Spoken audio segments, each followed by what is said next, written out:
Les signes de qualité prennent de plus en plus de place dans la consommation des ménages. Mais à quoi correspondent-ils réellement ? L'État, avec la profession agricole, a mis en place des signes officiels de qualité. Vous avez les signes qui sont d'abord des signes dits d'origine, donc d'origine territoriale, même terroir. Ce sont les AOC, les appellations d'origine contrôlée. Vous avez l'IGP, qui est l'indication géographique de provenance, qui là est sur plus une circonscription administrative un peu plus grande. Vous avez des signes dits de qualité supérieure, c'est-à-dire qui vous annoncent le fait que au niveau gustatif, vous aurez une différence quand vous consommerez ces produits-là et qui concerne là l'ensemble des produits agricoles, mais je dirais que le label rouge notamment concerne essentiellement des produits animaux. Et puis l'agriculture biologique qui, elle, a vocation à s'occuper de l'ensemble des produits agricoles. Exemple de ces signes de qualité, la volaille label rouge. Anita Loboutin élève des pintades et des poulets label rouge dans le département de l'Orne. Son premier objectif, la qualité. J'ai fait du label rouge pour la qualité de la viande, le plaisir de voir les volailles en plein air. C'est sûr, c'est du temps, c'est beaucoup plus long. En pintade, ça demande une centaine de jours, voire plus. En poulet, c'est 81-84 jours, mais au moins, on a le sentiment de faire quelque chose de qualité. Les volailles fermières label rouge sont élevées dans le respect d'un cahier des charges strict. Des contrôles inopinés ont lieu régulièrement. Bonjour monsieur. Bonjour madame Emmanuelle Descluzel, je viens pour faire le contrôle des volailles. D'accord, entrez.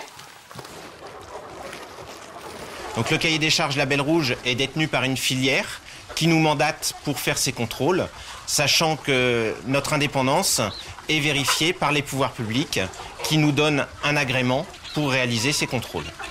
Nous contrôlons que les volailles ont bien accès au parcours, que leur alimentation est conforme à ce qui est prévu, que l'éleveur respecte la densité, que les conditions d'hygiène sont également respectées et de bien-être des volailles. Donc en cas de non-respect du cahier des charges, il y a des sanctions aux éleveurs qui peuvent aller jusqu'à l'exclusion de l'éleveur de la filière. L'ensemble des contrôles sont réalisés sur tous les maillons de la filière. L'éleveur, le couvoir qui a fourni les poussins, le fabricant d'aliments, l'abattoir et même en distribution, nous vérifions que les produits sont correctement étiquetés et que l'on peut retrouver la traçabilité des volailles label rouge depuis le rayon pour le consommateur jusqu'à son élevage. Mais pourquoi ces produits sont-ils d'un coût plus élevé ? Alors, il y a différents facteurs qui expliquent que la volaille label est plus chère que la volaille dite standard. Tout d'abord, la durée de vie des animaux est beaucoup plus longue. On est sur des poulets, par exemple, qui sont élevés à jusqu'à 84 jours d'âge minimum. Deuxième raison, on est aussi sur des densités qui sont faibles et sur des animaux qui peuvent sortir en plein air.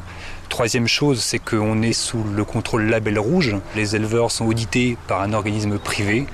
Ce qui explique aussi que ça peut entraîner un coût. Une des dernières raisons, c'est le coût alimentaire, qui explique aussi qu'on a un produit qui est plus cher pour le consommateur qu'un produit dit standard.